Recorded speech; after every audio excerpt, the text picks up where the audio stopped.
Well, this actually might be one of my favorite chats because, for those who don't know, Tully Bevilaqua is one of my closest and oldest friends. We played together in Canberra, in Seattle.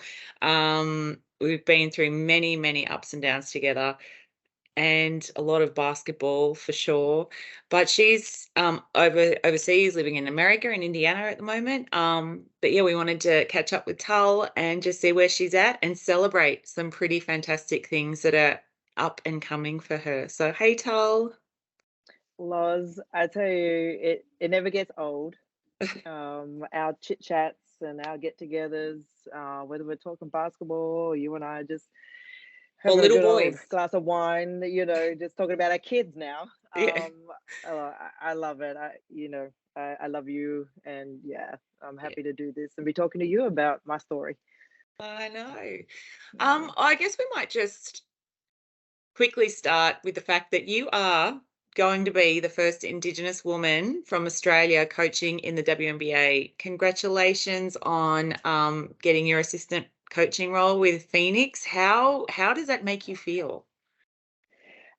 It's still all just sinking in. Like it's still all kind of surreal. It's taken me longer to get here, but that kind of has been my career. Basically, I've had to be patiently waiting for my opportunity, and it's finally here, and I'm super excited. I know it's going to be hard work, but that's what we live for, is that challenge. And yeah, I'm super excited.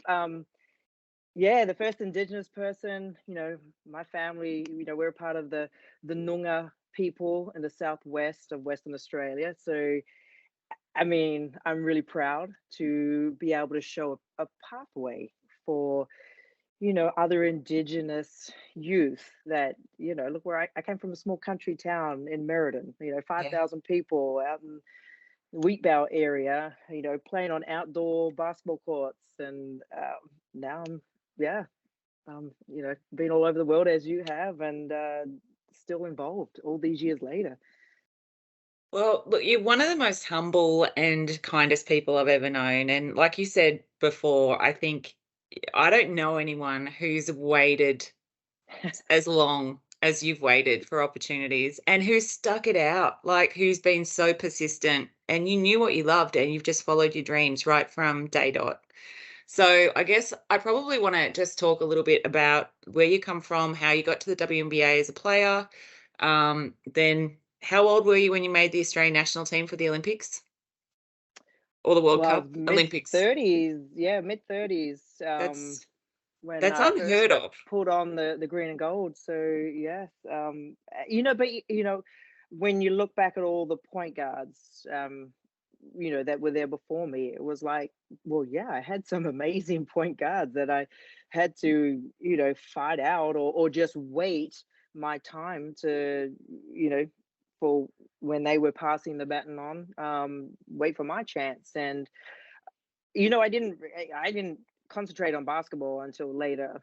I was an all sports kid, as most kids in Australia were growing up, especially in country towns. So it wasn't until I was definitely around 17, 18. I was like, okay, well, basketball is the one I love the most. Let's move to the city and get involved in the state basketball league there, and let's see where it goes. Um, yeah, it's uh, it's crazy that it was just like, every step along the way. It was like, okay, made it to SBL, WNBL.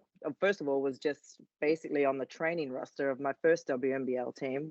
Didn't get on the court, was just practicing. And then the following year, Michelle Timms came and played with the Waist Breakers back then. And again, I was at the very end of the bench, and very limited minutes, but I learned so much from just training and watching about what it meant to be a professional, what it takes to be a professional basketball or athlete, and the mentality and the persistence, and dealing with adversities. And that probably grew my game more than anything, was just Yeah. the watching and learning, and beating up against such a high class, my role model actually at the time.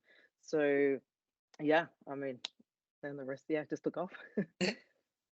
So I reckon no, again, and I'm sort of saying this again, but like Hmm. you probably your whole career though, I feel like you've just flown under the radar. Like you've just gone about things your own way. So Hmm. you went to Portland, can't remember their name, Portland. The Portland Fire. Yeah, Yep. so you went to Portland Fire, and I reckon I played against you in 2001 there, but you were there a couple of Yep. years before that. You were one of the first players to go from Australia to go and play in the WNBA. Well, I mean, prior to that, though, so that year, the Portland Fire, the Miami Soul, and the Indiana Fever, I think it was, all joined the league in that same year. And I remember, like, I paid my own way to go to the Miami Soul training camp. And I believe at the time that Kate Stacker and Michelle Cleary were also there. And it was just, there was like 300 people showed up. You passed the ball, you never got it back. It was not structured to how we're used to, playing and how we grew up playing the game. And it was just a mess. I mean, I'm pretty sure the coaches there were just wondering who this player was and was a waste of time.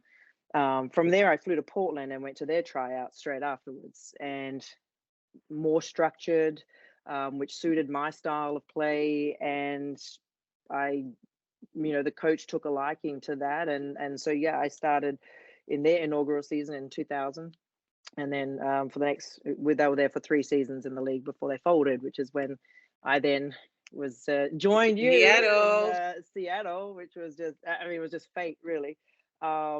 It was always hard, I was always having to, felt like it's been my theme of, being that underdog, just, fighting my way into these teams. And um, I just couldn't take one day off, because, one bad day could mean you're out the door in my situation. So, I always had to be on. I always had to be that highly energized player, that got me through all the years. So it was really, really tough. It was, physically and mentally draining. And because you just didn't know, from one day to the next, if you're going to get a contract or not, or, how Yeah, long these things were going to last. But the passion always stayed there. yeah. So that kept me going because I just love the game and love being around my teammates. So I guess that so you paid your way to get to America Hmm. to go to these training camps. So for you, this was your pathway into the WNBA. So a lot of Australians, I mean, the stories that you hear, it's all about the draft and everything like that. For you, again, doing it your Yeah. own way, paying Hmm. your own way, and believing that much in yourself and knowing that you could Yeah. get a gig. That's Well, even just before that, Loz, so just before the WNBA folded, remember there was the ABL. ABA, ABL, And yeah, I actually flew over to San Francisco that year that they folded. They still had a tryout camp, and a draft before it folded. And so I actually had paid my way and flew over to that and tried out for that. I didn't actually get picked up in the draft, but then it folded anyway. Um, but my agent, in that 98 season of the WNBA, just happened. I mean, we were back then using VHS, cassettes, sent out some tapes of myself to various teams. And they at the time were having injury problems during training camp. So they happened to get my tape. And it was like 3 o'clock in the morning. I got a call and it was like, "Hey, we're Cleveland Rockers. Are you interested in coming over and joining us at training camp?" And so, in the space of 3 hours, I was on a plane heading to Cleveland for that season. I made it to the halfway point, then I got cut, but that's a whole new story. That's a whole different story, and I don't want to yeah. take up time on this to go through that. But um, so I was there for half a season, but then, when I got cut, I didn't understand why, and it just kind of like I was, I lost a lot of. Um, it took me. It was a gut punch, and it probably took me a good year to get over that because, Yeah. when you get told one thing and then something else happens, I was like, well, I believed you and you broke my trust. So yeah, that one was really hard to take. But then I, you know, picked myself up and went back, and again 2000. Dirt off your shoulder, buddy. Yeah, I was like, what? Oh, I got something on me. Dirt off your shoulder. Yeah. Rub it off. Um, Yeah. so you obviously just believed though in yourself so much to really back yourself and put yourself in a position to get seen multiple times. You took a few hits during your career, Mhm. obviously. How did you sort of pick yourself back up? Like you just said, like what sort of motivated you to sort of stand back up and go, right, no, I'm not giving up. I'm going to keep going. No, there was just always that gut feel that I've got more to give. Um, and being a part of the WNBL and having good seasons there, and feeling good about how I played against those that were involved in the Australian teams. It still I still had a sense that I had more to give, and that um, I just needed to keep going. And it also helps when you've got the support around you as well. You know, friends and family that are there, um, in your corner, and being positive about it too. So that definitely helped. So I suppose being your teammate, particularly in 2004, I Hmm. really, as a young player, I was pretty ignorant to a lot of stuff, and I probably didn't respect how hard some people had to work, right? Or did Hmm. work, or did, and that was in training and games and things like that. So I just sort of took that stuff for granted just because of, I think, just by nature of who I was as an athlete. Hmm. Um, you were the sort of player that defensively, you used to bother me defensively, and you come up to my I hips. used to love having to defend you. Yeah, It was fun. yeah, like even on the 3-point line, but I could just pop Yeah. them over your head, but, like, still, you were always up and in, and so I remember Ann Donovan, subbing you in, and you'd always get in there, get a steal, you'd always, knock down an open 3, you were the energy. You and Simi were the energy for that team, and, we'll talk about that later. But, Yeah. you brought really that's role to our team, off the bench, and it was so special and it was so needed. Did you really take on that role? Is that sort of who you morphed into as an athlete, like, over the years? Was that something you prided yourself in, that energy and that tenacity defensively?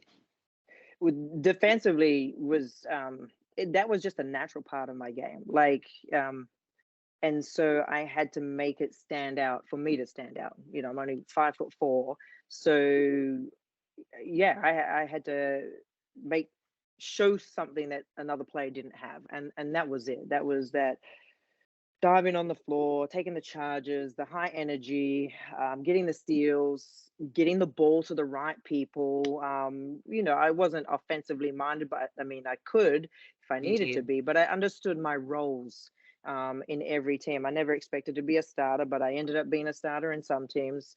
I think the fact I was one, and most Australians were coachable, and I could adapt to any role. Like I didn't see myself in any one particular role, so I was able to morph into whatever the coach needed that to be done. But for me to be noticed, I had to turn it up.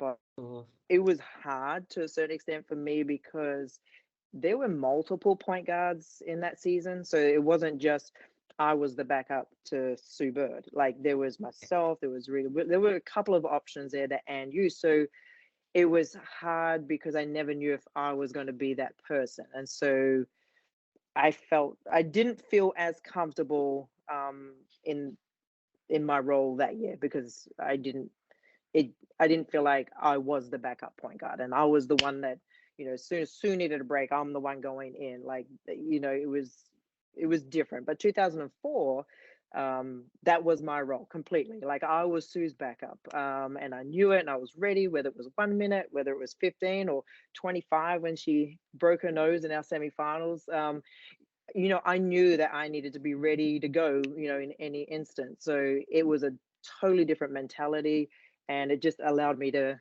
yeah, just to be a little bit more settled, I guess, knowing that I had that definitive role to play.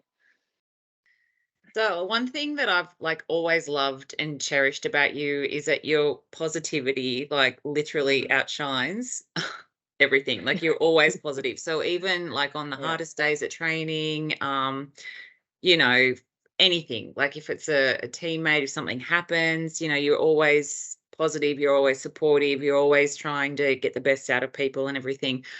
What like, how come you've always been like that? Is that just how you've been, like, as a kid and, or, like, it's just almost a higher level of maturity, I reckon, probably because I was always so much younger than you as well. So, but I Yeah. really think that's something that for me, particularly now, I've as a coming back as a basketball player, I really wanted to be a good Mhm. teammate, and that was my, sort of mantra, and I thought about the teammates that I've had that have been incredible, and so supportive and never complained about anything and just given everything they had to supporting their teammates, and you were one of them. You were definitely one of those people. So, where did you learn that? How did you learn that? Yeah, I think I'm just gonna say maybe a lot of that had to do with I was always involved with people that were older than myself. Um, and so I learned things from watching what they did and how they treated me, because I was always playing sports just because my ability was up a little higher than most other my age, so I always had to play with the Right. adults, and so I was in a different maturity level on a regular basis. Some A lot does come naturally for me, but and then sometimes it was a way of actually kind of dealing with my own adversities that were Yeah. going on. I had stuff too to deal with, as we all do, And you and dealt with so it. Nobody would have ever known. yeah, so that was also a way to just kind of like, deal with things as well. So it's yeah, that's just how I've been. And that's one of the reasons I think maybe I can give is because I just was at a young age around adults a lot of my childhood. So you sort of briefly mentioned before about the passing of the guard with guards, point guards in the Hmm. Australian team, but I'd like to just challenge you a little bit here because you actually came into the Australian program when we were at the height of our success, right? And to me, and you were in your mid 30s. You're like a fine wine. Hmm. You just keep getting better with age. Love it. I I honestly believe, Tal, that as a point guard, you're one of the best Australia has ever had. There is no doubt in my mind. And the fact that you persisted, you kept going with the WNBA, and you pushed through, you get this opportunity with the national team when you did. That was when the Australian team was probably the best it's ever been. We were winning medals, we'd won gold medals, we'd done some incredible stuff. Like when you think about it like that, do you understand how good that makes you? Do you understand how good you were? um, And what the no, I've difference never thought of it like that. No. it's the difference that uh, you bring. So what you mm, bring on the court, so we talked about the defense, we talked about the hustle, the energy, which is very rare. It is mm, so rare. Being around as long as I have now, that is one of the rarest qualities in a point guard, right? Selflessness, the ability just to fight through anything. Never blame, never blamed anyone for anything. mm. And then also just the fact that you're an incredible person. So I just want to hear you say, yes, I was good. Really good. Should have been You there know, earlier. we were good We were because good. it was a collective thing. We were good. But you were good. Um, well, I was a part of that group, yes. So yes, um, I was good. How about that? I love it. I love um, it. and I think when the fact that our team from 2006, that World Championship team, the fact that we're being inducted into the Hall of Fame, that really kind of did kick in how good we were. Mm, It's um we just had fun though. Like, we did. yeah, it was hard work. I mean, we worked hard, and that's the motto, isn't it? Work hard, play hard. And We did that. we did. But nothing was forced. It was all natural. Everyone understood their roles. But we had fun while we did it, and I think that was pretty cool. Yeah, I always remember our singing in the bus. We'd picking songs and jamming to all the Australian songs, all by Aussie artists, obviously, in the back of the bus, going to and from. the games in Brazil. Just so much fun. Yeah. It was So, fun. We do you remember when America was beaten by Russia, and then we went back to the hotel and we called a team meeting because everyone was just like, oh my God, I can't believe this has mm, just happened. We're going to be playing in a yeah. grand final without America. Like, and I think we knew then that we were going to win. Um, but so we called a team meeting back in our room, and then we got some red wine the night before the game and gave everyone a little bit of red wine to calm everyone so they could go and have a sleep. Do you remember that? Because it was in our bedroom. I Of can't course, believe you that's where the brought it red up. wine was. We were the red wine bandits. Weren't we? Yes, we were. Thanks, Marion Stewart. Look, we everything was done with best intentions, knowing so it was not overdone. But I was on a little bit, but that's right. We just took the edge off. But I think we needed to have that team meeting because it was like, okay, we've got this legitimate. I mean, not that we didn't anyway, but it's like, well, yeah, the Americans are out. But there's always that chance that you could just yeah, lose. be complacent Mm. and just expect that it's going to happen. And I think we knew and needed to have that team meeting to be like, hey, this still isn't guaranteed. Russia is still, you know, a tough team to beat with some amazing players. So we can't go out with that mentality of, this is ours, Mm. and be complacent about it. So I think that was really key that we did that and bonded in our little moment of red wine sipping. Yes, and then we went out and played very well against Russia, and it was awesome. Oh, everyone, yeah, like, I mean, everyone, like when you see the highlights, I know. everyone that stepped on the court, like, did their thing. Yeah, Whether it's yourself or Penny or Christy coming back from having Nelly. injured Yeah, herself, like, nothing was going to keep us from winning that year. yeah. No, it was super special. Mm. Um, okay, moving on. So we were I know separated. I'm like a little older, so we've got a few years to cover here. Well, we sort of obviously there's a bit of a hiatus between our friendship and everything Yeah. that went on because we went our separate ways. Hmm. And then I think, with my injuries, I was back in Australia, you moved over to Indiana full time, Yeah. I was um, starting a family. starting a We were just, family. yeah, different life, different stages for us, and yeah. Yeah. But still, I think, you know, still beautiful. Like I love you forever, you know that. And so it's been Oh magic yeah. just to be able to, especially the last few years, reconnect and be back in each other's lives.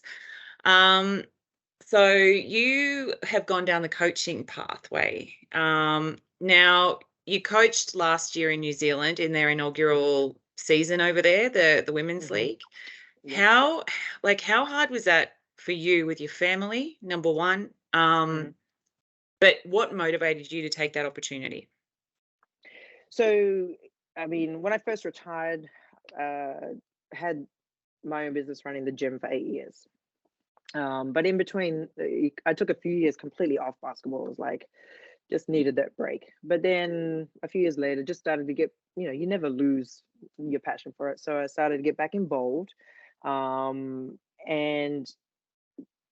fast forward a few more years after having done a stint as an extended part of the coaching staff with the Indiana Fever with under Pokey Chapman. It just started to ignite that passion again. Mhm. And I've always wondered whether or not that's something that I wanted to do and really get my teeth into. But at the time, it wasn't right just because of, you know, young family and just wanting to spend as much time with the kids growing up. And so this opportunity came about. Lynn Dunn actually put in a good word for me, to the manager of the team, Caleb Harrison, for the church, the Christchurch team, and the Puakai. Yeah. And he called. We had a chat. It was the most informal interview, I guess. It was just really natural. It was a great, we just had a great chit chat. And after that conversation, he offered me the job. And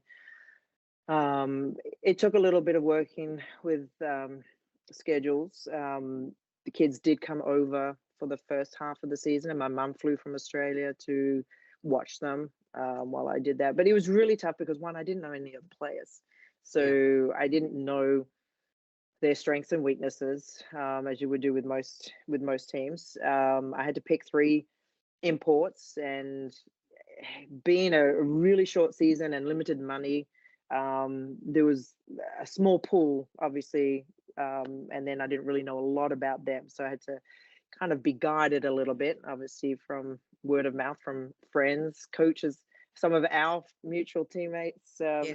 who are now coaching in the college system, aka Adia Barnes.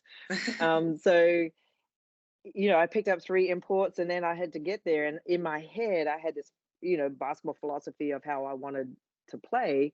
But then you get there, and then, your personnel doesn't suit that Yeah. style. So, then I'm like having to change things up on the fly. And then I lose players with injuries. And I had to actually cut an import, which was really hard to do because we know how hard it is for when you have teammates being cut, and just that feeling, because you're changing someone's livelihood. Yeah. So I had to go through that process, and I realized that I can do the hard stuff when it's the right decisions, even though it's hard. If it's the right decision for the team, I knew, like, I felt good about those decisions. Yeah. And it's all about how you communicate with Right. players and the way you talk to them and stuff like that. So it was really hard, like, initially, but I had so much fun. So much fun. They took care of me. They like, even though I was only there for like 3 months, like, some of them will be my friends for Your life. friends. Yeah. They were beautiful people, and the league was competitive too. Like, you put three imports with each team, and the level of play just increased dramatically. And when the imports came in the first lot of practices, the locals were just like, their eyes, that seeing the work ethic and the intensity that they trained at, like, it just changed how they came and trained then. So that just made them better.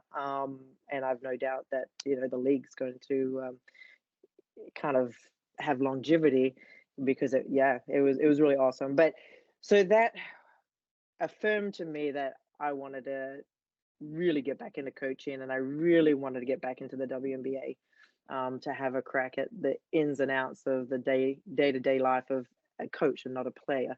Um, Yeah. and I put my name out there to a few teams. I did get knocked back on one, so I had to deal again with going through the Keep going. process of being knocked down. And I haven't had to apply for a job for a long time, not in this manner. And so it was really scary for me, because I'm like, well, shoot, I'm 50 years of age, and now I'm having to put my resume out there again and go through interviews. And so that was kind of scary. But look, I'm back in it, so I'm going to make the most of it. Well, I have a theory that point guards actually do make the best coaches, particularly point guards that communicate well, obviously, and that Hmm. are able to build relationships and are flexible and can, change when needed. Like you Yeah. said, when the style of play doesn't work for that team or whatever, I just feel like you have the brains, the basketball brains, to really Hmm. effectively coach. So I bet you are going to be fantastic. I actually can't wait to see how someone just with your head and your nature, like the way you are, goes in that team and in that system. I think it's going to be really awesome to watch. Um, but Tully, we want to get you back here. How are we going to get you back to Australia? Like, we want you back here in our system. We need more female coaches, and I feel like with your experience and everything that you've done, in the game and for the game, we Hmm. want you back here. Well, I never say never. That's my philosophy. So I'm gonna learn as much as I can in this role here from my other coaching members, and from the head coach Vanessa Nygaard, who I actually used to play with in Portland. Yeah, So I'm just gonna be a sponge, soaking everything up, whilst also giving my 2 cents worth. Um, and you never know what might happen down the track. So hopefully this will be to be continued. absolutely.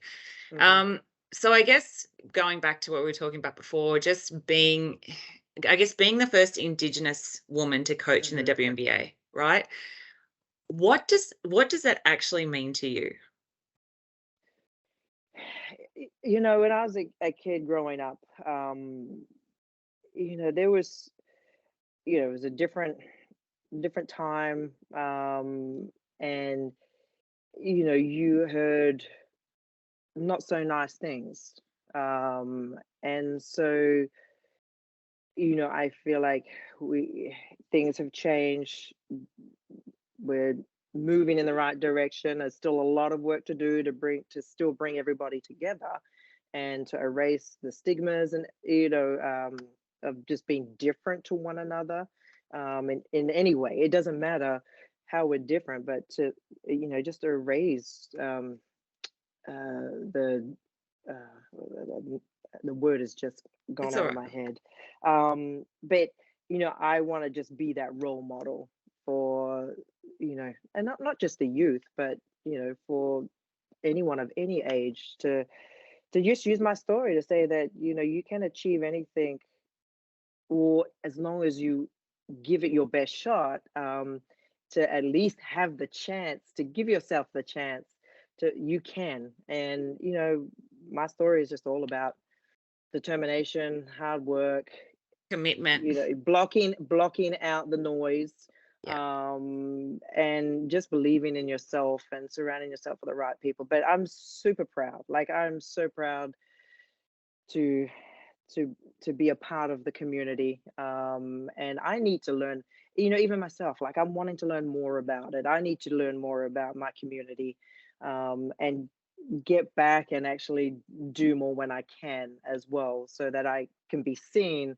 as well as just not just seen on Zooms and stuff like that, but also be physically seen in the community, so that I can tell my story to them, in real life, and it has a little bit more meaning than when they can ask you questions and just kind of get a hug, put your arm around you, get photos. Like, there's a special bond that you can create by being there physically and telling your story, and so I would love to do that and to give back. And but no, I am it means a lot, because I know Australia, and especially the WNBL, with the Indigenous rounds, are doing so much work, to to help in those causes, to just lift everybody up, and just be accepting of each other. So yeah, I mean, I could go Yeah. on forever, but I know you I'm could. super proud. It's Yeah. good.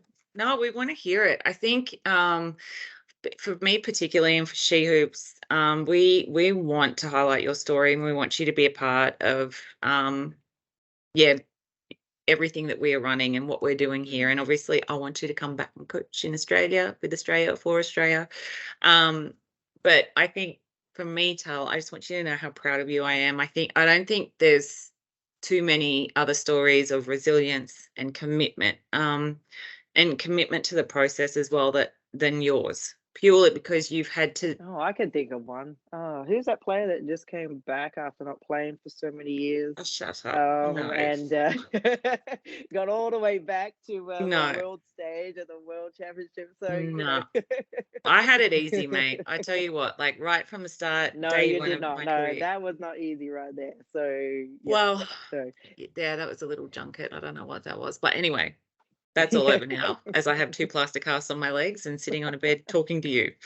Um, I think that your dedication to and your goals, like the commitment that you have to your goals, is a story that needs to be shared and told.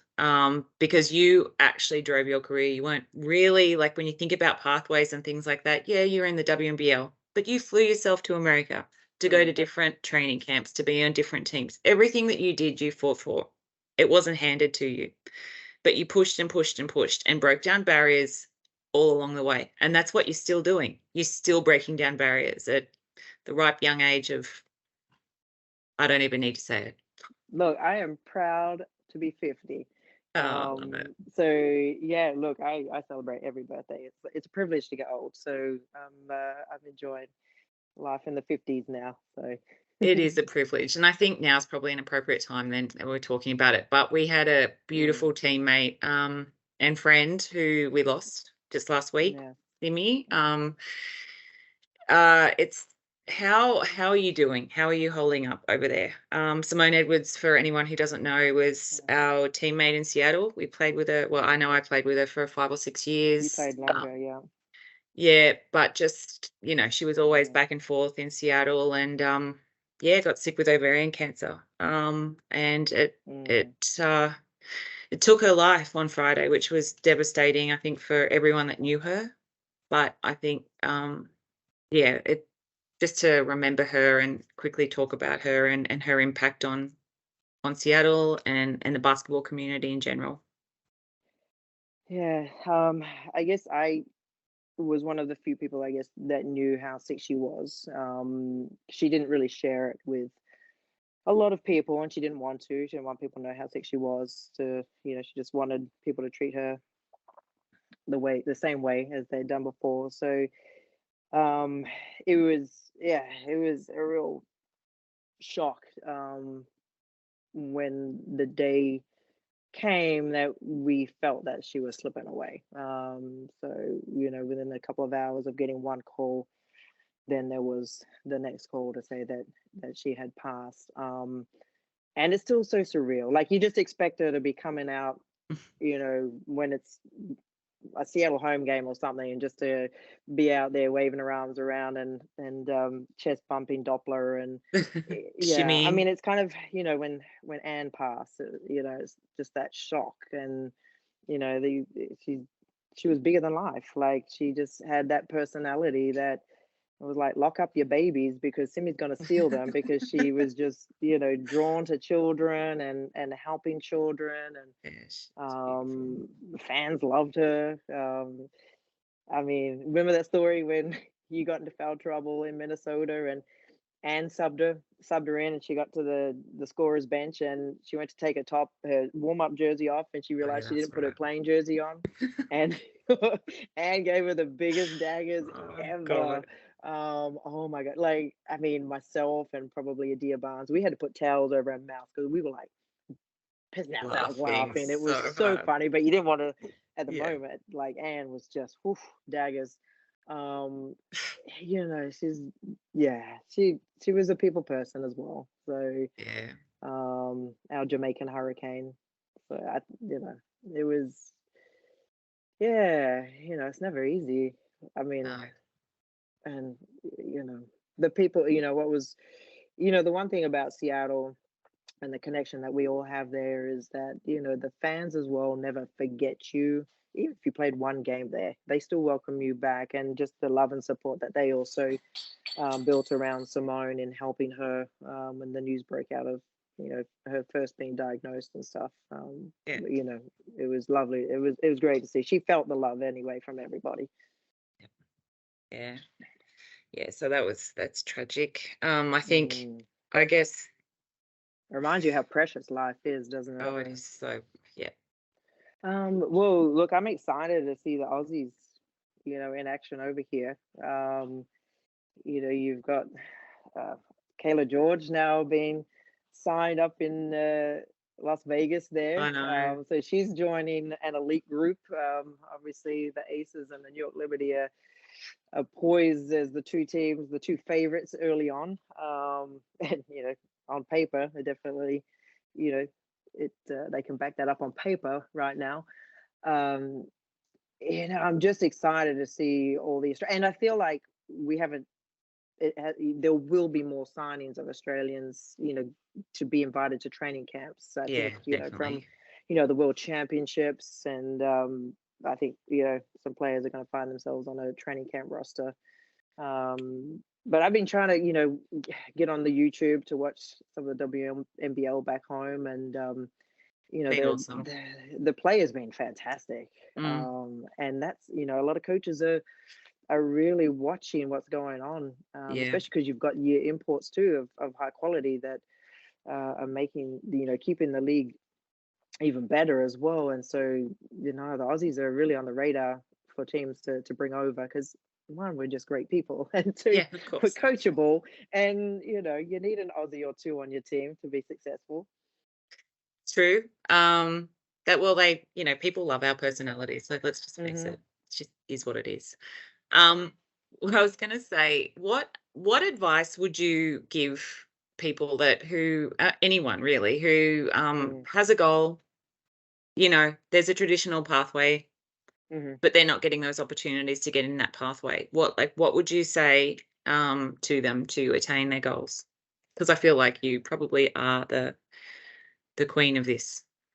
Yeah, first of all, it's just like, look, if you love the game, just keep, being true to yourself.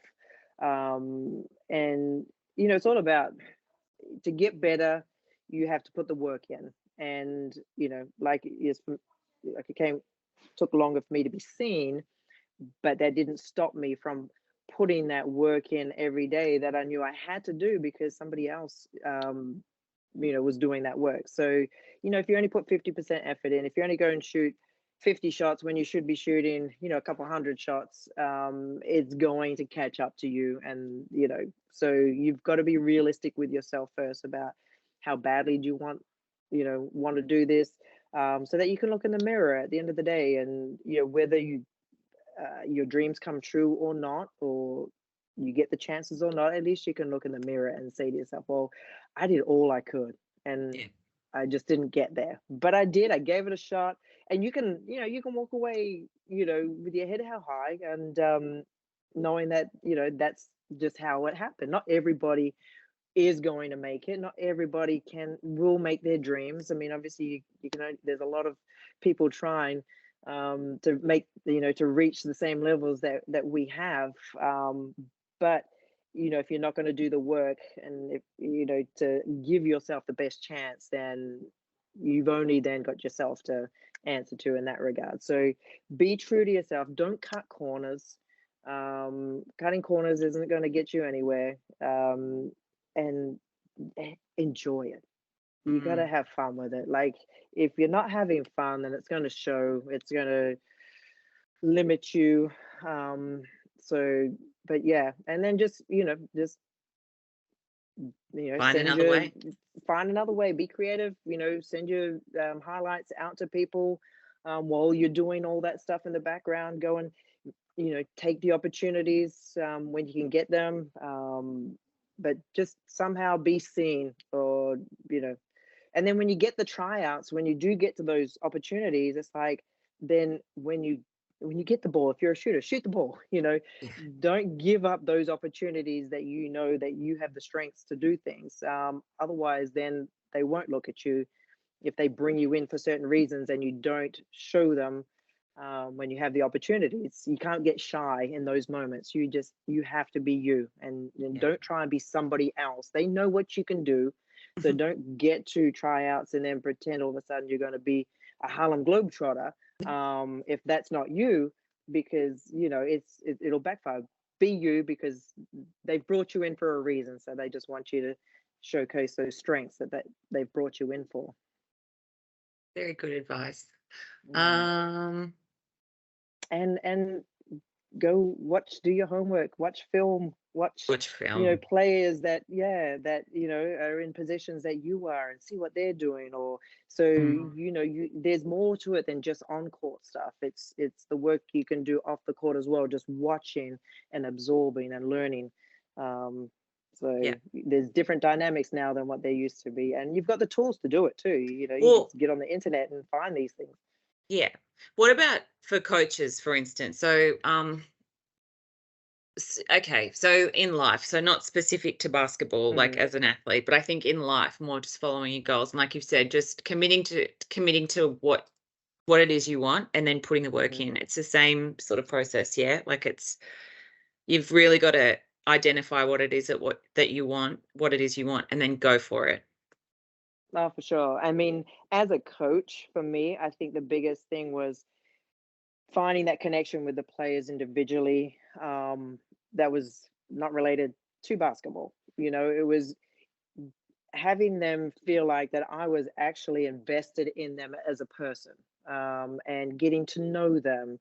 I mean, some had families. You talked about, having to juggle things around. And so, when I mean, obviously, some of the players I had in New Zealand were students or a couple had full-time jobs. So, we had to find a way to be able to fit times of practice in that everybody could be available. So, we just, we had to be all over the place so that we can make it happen. But that's what you've got to do.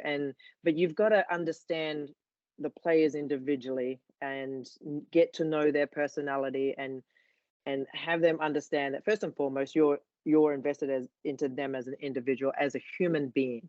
Mm. And we understand that life happens outside of the basketball court. I think in my generation growing up, we were always told that when you step onto the court, you've got to block everything out and, do your work. And it doesn't work like that. Like, we're human. So things can affect you and affect the way you train or affect the way you play from the outside world. So having built, if you build a rapport with the players and that channel of communication being there, you can get to the bottom of things as to why things are happening or why we're not, getting something out of you that we normally know that you can do. And I think when players understand that you invest in them as human beings and it kind of definitely helps, with that chemistry and with the trust, Yeah.